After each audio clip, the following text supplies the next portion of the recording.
It's hard to think of a tech product that's quite as polarizing as Apple's iPad, particularly its higher priced and, more ambitious iPad Pro lineup.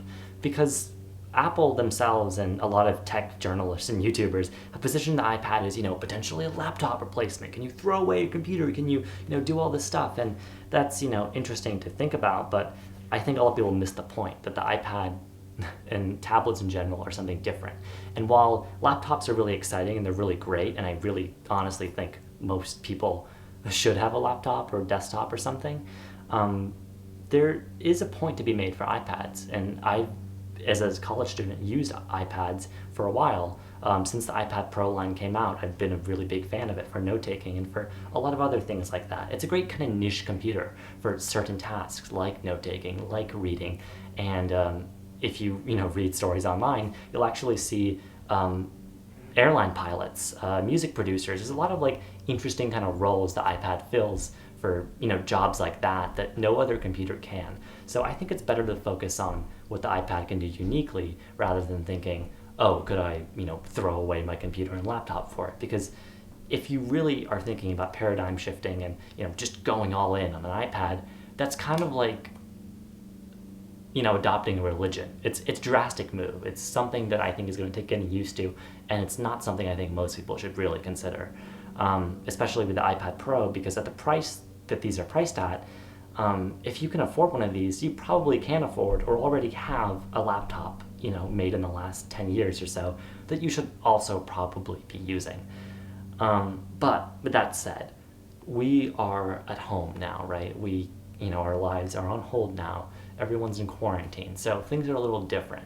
And I think that kind of changes the market, and it also makes a lot more people fit into the niche of the iPad. It makes people consider iPads as a computer for quarantine and beyond. Why do I say that? Well, I think there's some things that are characteristics of the iPad that really suit it to being a good stay-at-home computer. You think, oh, iPad is thin and light. I take it with me in my backpack, and that's true. It is a great form factor, but it's also a really comfortable device to use at home. A big part of that is the size, particularly the 11-inch model. The 11-inch model is the smaller one. You can also get kind of a 13-inch model that is more laptop sized, but I would recommend most people try it out when possible, when quarantine measures aren't in place, because it's pretty big. And I think unless you're an artist or someone who really knows what they want with an iPad, you should get this smaller one. It's such a nice size. The aspect ratio of the screen, meaning how wide to how tall it is great because it's great in landscape, and it's great if you hold it like this, like a book, particularly for reading and taking notes, or for watching videos, and maybe if you pop out the keyboard for landscape tasks. That's another thing. The iPad is really adaptable. I could just take it out of this keyboard accessory I have here, and all of a sudden I have a really nice thin and light tablet. You don't get that with any laptop, no matter where you're looking at. You do get other tablets. There are some Android tablets. Samsung makes some. There's some Windows tablets, but what those give you is not great tablet apps. This has really optimized tablet software. And yes, people bemoan the lack of functionality of some of that software, but as long as you fit within the demographic that can use that software, it's really nice. It's just nice to use. The games, the apps, you're not going to find any of that on Android. You're going to find blown up phone apps. And if you're using Windows, what you're going to find is desktop apps that really don't suit themselves to a touchscreen. Other general positives, I think, are just the frictionlessness of using the iPad. It's instant on, I just wake it up like that with the facial recognition. It's great. Sure, there are laptops with facial recognition and fingerprint sensors and all that out nowadays, but it's not the same because those laptops have to wake up from sleep, and if you've ever had a laptop, you probably know that that's not quite an instant process. You also just have to open the clamshell.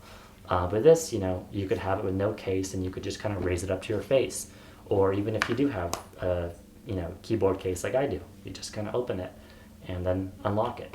It's really nice. It's just great for kind of going in and out, and this is kind of something that I think suits it uniquely for tasks where you just want to quickly do them. and get them over with. Some things I don't think are great, particularly as we're in quarantine with the iPad, are those apps. Why did I say that? I just said those apps are great. Well, they are, but they're also really limited. Some apps like Zoom, and this is kind of a combination of Apple enforcing limits on what app developers can do, and the developers of Zoom and things like that not taking iPads very seriously. These apps are kind of a mess because if you're trying to use Zoom on an iPad, unlike on a computer where you could tab out to other windows and your video would still play, you'd still have a webcam feed and everything. You can't do that on the Zoom app here. It doesn't support multitasking. Your video will freeze, and so it's going to be really obvious that you're not paying attention if you go to something else or even try to open another window while you're in a meeting. That just doesn't work, which is a shame. I mean, technically, I'm sure it's possible, but for whatever reason, Zoom doesn't work that way. Other apps from big companies, like the Google Docs apps, they are really limited because they let you edit documents, but they're nowhere near their full, desktop web counterparts. Now, something good about this is the iPad very recently got full desktop web support, which means when you go to a website, it looks a little bit more like what it would look like if you were, on a laptop or desktop. But this is kind of buggy still, and it doesn't work perfectly, even if you do connect a mouse or trackpad to your iPad. If you're using it that way, then I think you're missing the point of an iPad. Sure, it's great to fill in for a laptop in that situation, but that's not something you should be doing permanently. And frankly, I don't think that's the way people should think of iPads as primary use cases. That's just kind of something that you can do, but it's not what this device is exclusively designed for.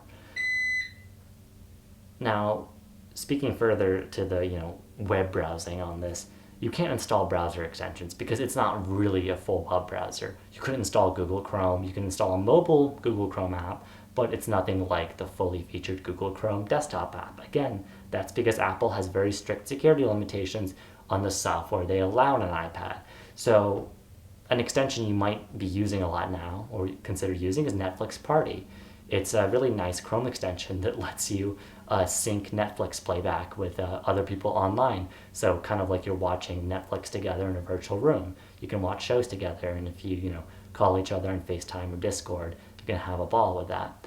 You can't do that on the iPad because there's no such thing as browser extensions. It just doesn't work.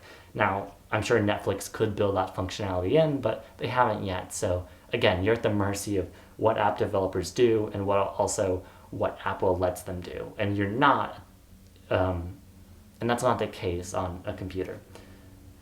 Other things is this camera, right? I just mentioned Zoom and other apps. It's a good camera, actually. It's better quality than most laptops. It's great for casual FaceTiming with friends. But you get into a Zoom meeting, you put this in kind of laptop style mode in landscape, and all of a sudden the camera is here. That means that, my eyes are looking at the screen. It's going to look like I'm distracted. And this is something that I think is really frustrating. I don't know how they could work around this. Maybe they could just add a second camera to the side as well, because honestly, people use iPads in landscape just as much, if not more so, than portrait. So it's kind of a weird thing that I think Apple hasn't fully addressed. And that's kind of a problem if you really do regularly use an iPad as a computer like that. And unlike a computer where you could, plug in a USB webcam, most of that doesn't really work on an iPad yet. Sure, you could plug in a bunch of USB things. This actually does have a USB-C port. So you could plug in a bunch of accessories, but things like webcams and other things, there's no way of just knowing they'll work, like it would work on a MacBook or a Windows laptop. Now, why would you go with an iPad, particularly in a time of quarantine? Well, you might be reading a lot, whether it's for leisure, for school, or for work. And man, this is a great device for reading, whether it's ebooks or PDFs or whatever. It's so comfortable, especially in portrait orientation. It's really nice. It's a sharp, crisp screen. It's very smooth. And if you're getting an iPad Pro, you might as well get magnetic Apple Pencil that just latches on the side here and lets you annotate and highlight text really easily as you're reading it. If you're an artist, you can also obviously use it as a canvas. And it's actually a really competitive drawing tablet in that use. So those kind of uses of kind of replacing paper, helping you go paperless, this can be a really nice device. It's also really motivating. Like I said, it's kind of a interesting experience when you open an iPad app. It's immersive, right? It kind of fills the whole screen. So when I look in an iPad book, there's no other windows going on, or if I'm writing a paper, there's nothing else distracting me. That's something that I think is really nice. Sure, you could open multitasking, but you don't have to.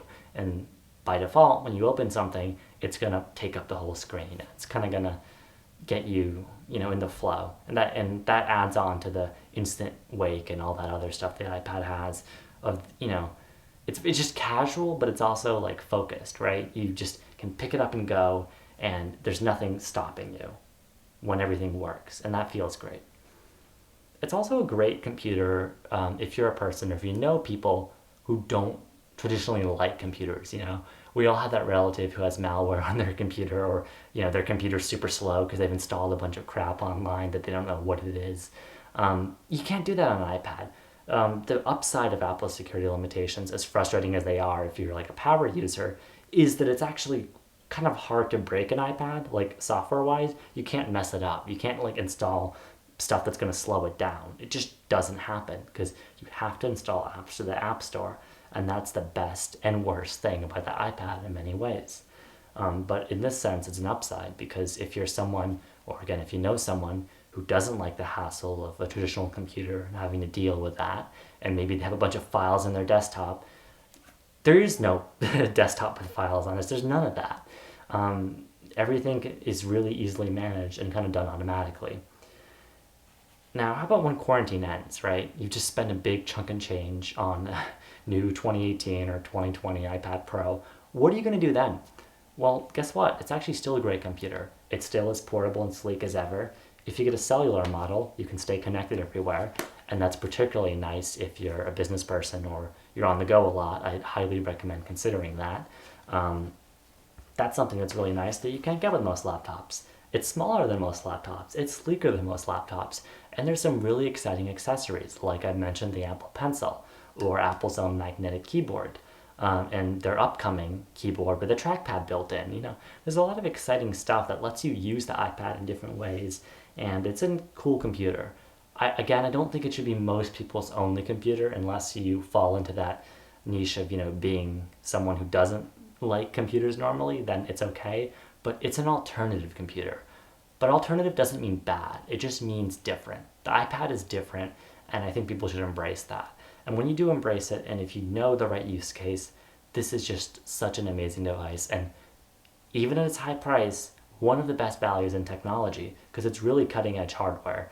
And it's almost as expensive as laptops, but that's because this is built with really great stuff.